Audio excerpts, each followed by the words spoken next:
Pues qué honor poder entrevistar no solamente a mi mejor amiga, sino que a una mujer sumamente exitosa, una mujer que he reconocido en diversas ocasiones su intelecto, a pesar de que por ahí diferimos en un par de ideologías, ¿no? Su intelecto, su valor, su trabajo ha sido muy valioso y me siento muy agradecido por poder disfrutar, mi querida Karen Iniestra, todo lo que tú has hecho durante el crecimiento y el desarrollo de tu carrera. Así que muy honrado de poder entrevistar a una mujer tan fregona como tú. Yo estoy muy contenta de poder estar aquí con Paoli, que además de ser mi amigo, es una persona que admiro mucho y que creo que es un ejemplo para muchos jóvenes, y por eso me da mucho gusto que esté haciendo este tipo de proyectos para que inspiren y den el ejemplo a otras personas a ser como tú. Muchas gracias, Karen Cha. Oye, cuénteme para ti, ¿cómo fue la decisión de repente emprender? Si quieres platicarnos un poquito sobre tu desarrollo académico, profesional, y en qué momento tú detectas una necesidad o una oportunidad para empezar a hacer pues, algo sobre tu propósito, sobre lo que tú sabes, y transmitirlo a los demás. ¿Cómo fue esa idea, inquietud que te llevó a ejecutar un emprendimiento?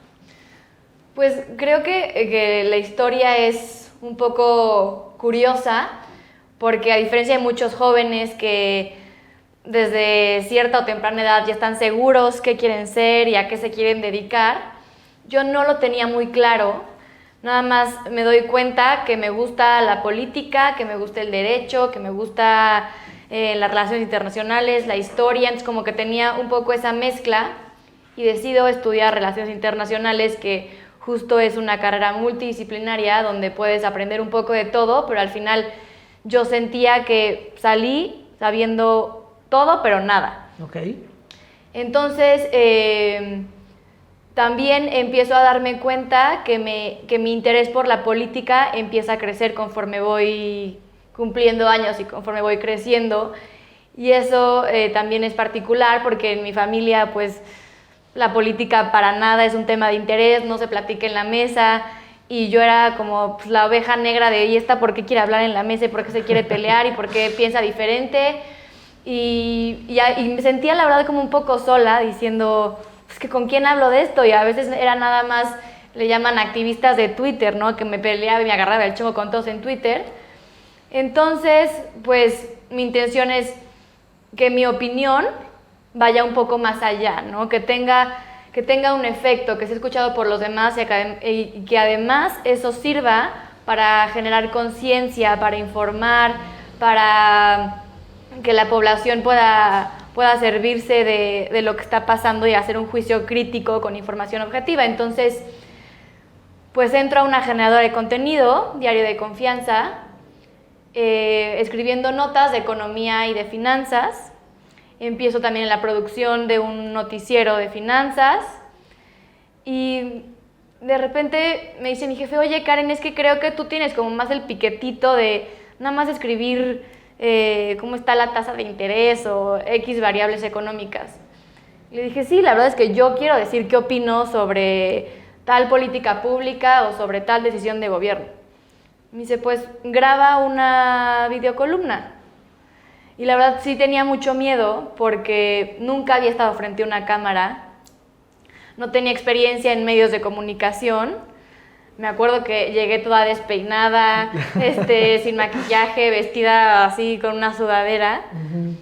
No sabía leer un prompter, no sabía escribir una escaleta además, pero bueno, le escribo, empiezo a agarrar confianza, me empieza a gustar, empiezo a participar en ciertos programas del podcast que tenían ahí el Estelar, y el 8 de marzo de hace 3 años escribo una columna bastante polémica que se llama Bájense del tren del feminismo.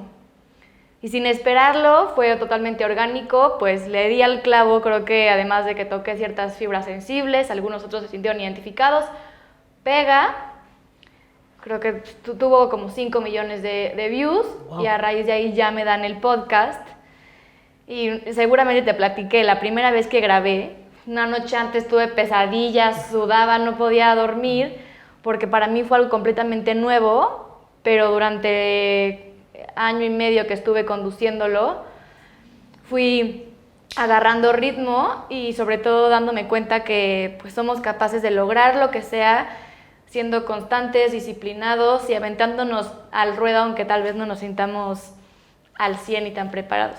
Claro, ¿no? Y para mí como tu amigo representaba mucho orgullo pues, verte desenvolver también en la cámara, porque no solamente implica pues, hablar bonito y ver a la cámara y leer el prompter y la escaleta y lo que comentas, ¿no? Sino tener un conocimiento amplio del tema para efectos de que puedas transmitir pues, de manera correcta la información.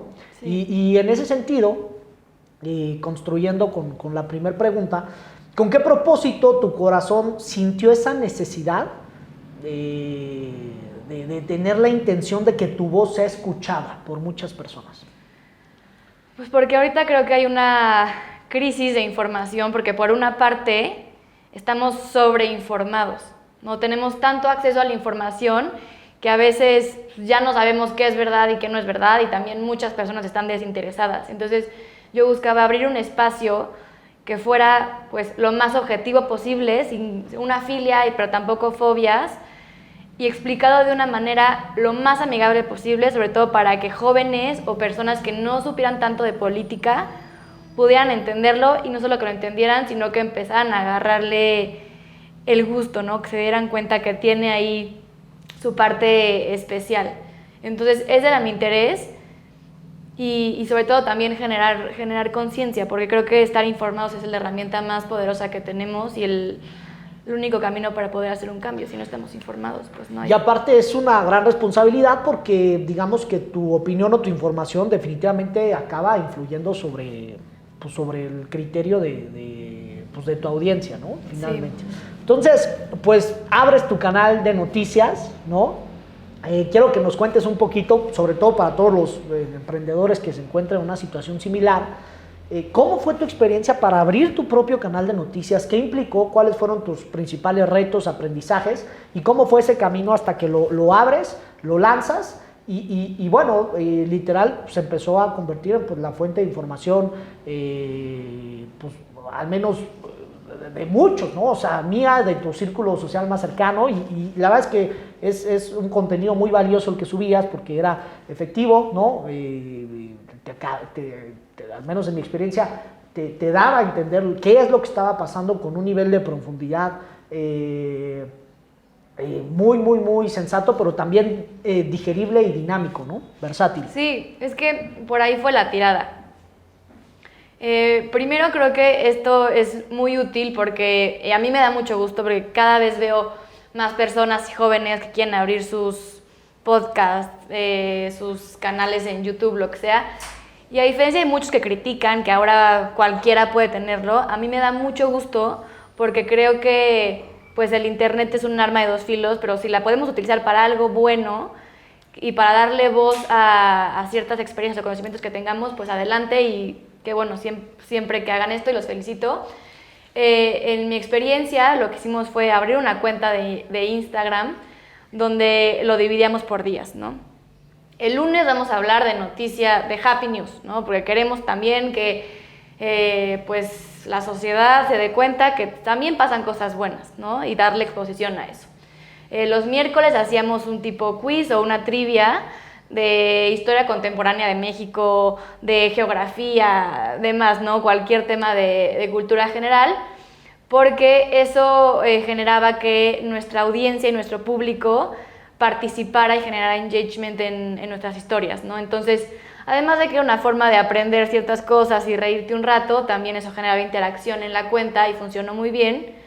Viernes, recomendaciones de parques naturales que podemos visitar en la Ciudad de México, películas, lugares para acampar, y además de eso siempre subíamos las noticias coyunturales y tratábamos de poner encuestas o preguntas para ver si adivinabas el resto de la noticia, y eso creo que fue muy clave para enganchar a la gente y que no se aburrieran, porque muchas veces creo que en este mundo tan rápido tú abres Instagram o Facebook o lo que sea, y si ves un párrafo muy grande te aburres y le quitas. Entonces, si te obliga a tener que leerla para participar, eso creo que generaba que se quedaran. Y igual que en el podcast, la intención era hacerlo lo más amigable posible para que pudieran entender, aunque no fueran expertos en política internacional o en derecho o en salud, ¿no? Y también hablar de todo, no estábamos enfocados nada más a un tema, tratamos como de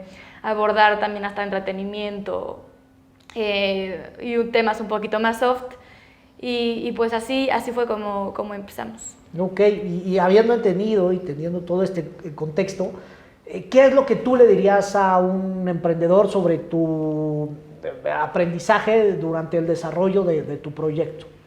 Lo primero que creo que hay que hacer es organizarse, informarse y luego planear, ¿no? Es decir, ¿qué quiero hacer y para qué lo quiero hacer? ¿Cuál es mi intención? Porque si no tiene intención, entonces no sirve de nada. Después hacer una investigación, ¿no? ¿A qué público quiero ir? ¿Cómo quiero informar? ¿De qué edades? ¿De qué lugares? Y luego ya venía la planeación, como les platicaba, de lunes hablar de tal, martes hablar de tal, miércoles hablar de tal. Con mis amigos, que fue con los que hice este gran proyecto, nos organizábamos muy bien para acordar antes de las 8 de la mañana, yo tengo que mandarte la escaleta de cómo va a estar la infografía. Antes de las 10 ya tiene que estar lista la infografía y a las 11 se publica con este copy. También tuvimos suerte porque una de mis mejores amigas, que voy a decir su nombre, Ana Lorena, ella fue nuestra diseñadora, que es lo máximo, fue muy, muy, muy creativa y creo que el diseño también como que jaló mucho porque llamaba la atención, no era lo convencional en las noticias. Entonces también otro tip es estar rodeada de gente talentosa, comprometida y además pues qué mejor si son tus amigas cercanos a ti, eso genera un vínculo creo que también muy bonito. Claro, totalmente de acuerdo. ¿Y cómo manejaste? Porque implica un reto, ¿no? Y me gustaría, previo a esta pregunta, que nos platicas, ¿fue difícil? O sea, si un emprendedor hoy quiere llevar a cabo un podcast, un canal de noticias como el que tú creaste, ¿para ti representó qué retos? ¿Fue difícil? ¿Fue fácil? ¿Fue práctico? ¿Lo lanzaste de un día a otro? ¿Más o menos cuánto te tardaste en poder estructurarlo hasta finalmente lanzarlo? Pues en el podcast, en Diario de Confianza, en Aquí en Confianza, me tardé un año en conducirlo.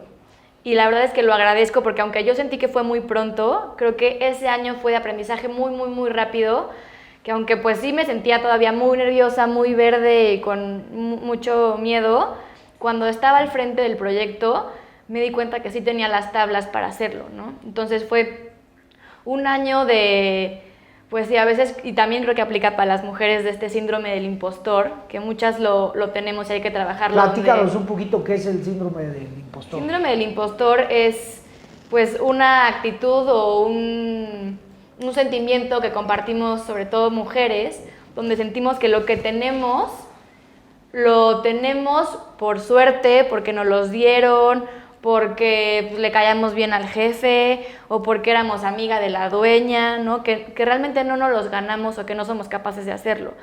Y eso está muy en nuestra cabeza. Entonces, creo que es muy importante empoderarnos y trabajar en eso para darnos cuenta que no, que lo que tenemos es porque nos los ganamos y porque somos capaces y porque podemos hacerlo. Entonces, eso creo que es una parte muy importante, luchar todos los días contra el síndrome del impostor. Y bueno, fue como un año para poder estar en el podcast y después para nuestra página, para que te enteres.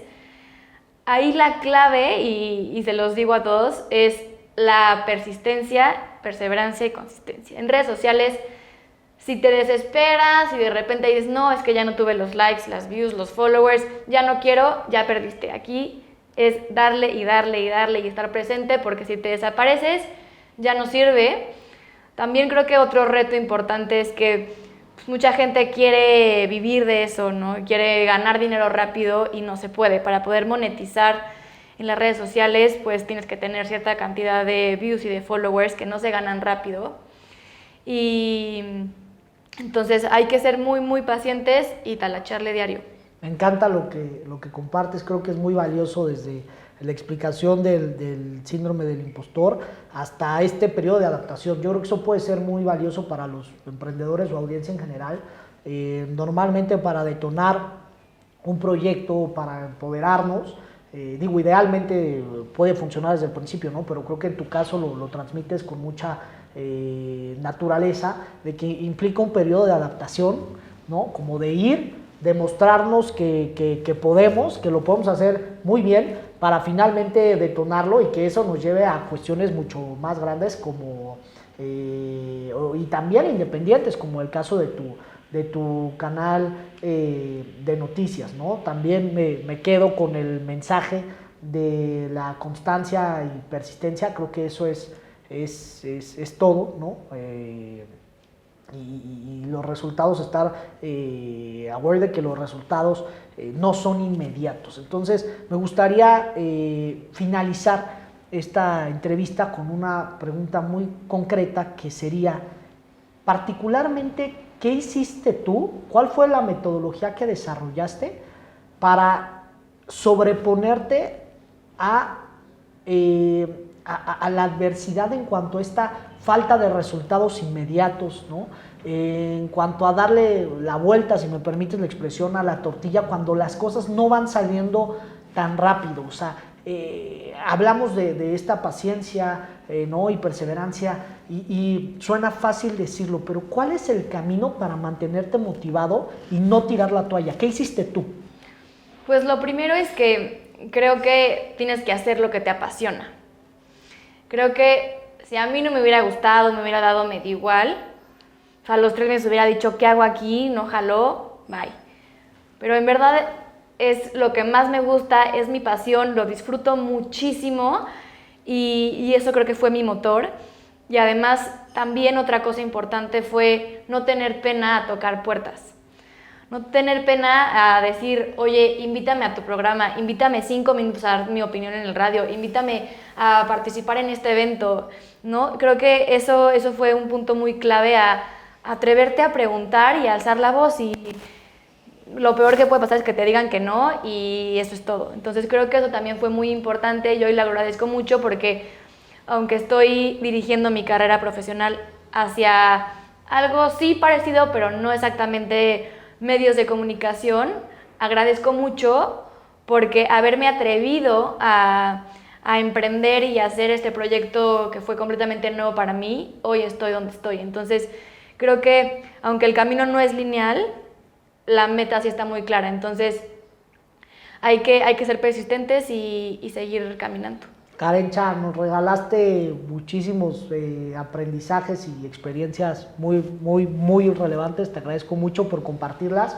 y me quedo con eso, ¿no? Creo que si tú trabajas conforme a lo que te hace feliz, conforme a tu propósito, entonces ese camino de sobreponerse se vuelve más fácil y cada vez más interesante. Te agradezco, no sabes cuánto, la cantidad de aprendizajes que nos regalas a toda la audiencia y sobre todo a mí, y pues tu tiempo de haber atendido esta entrevista y compartirnos toda tu pericia en tu camino y trayectoria, que va siendo muy exitosa y no tengo ni la menor duda que va a ser mucho más. No, a ti, muchas gracias por haberme invitado y también felicidades a todos los jóvenes que están emprendiendo. Ojalá pueda servir de algo esta pequeña plática y pues gracias y para adelante. Venga, muchas gracias, Karencha. Gracias a ustedes. Bye.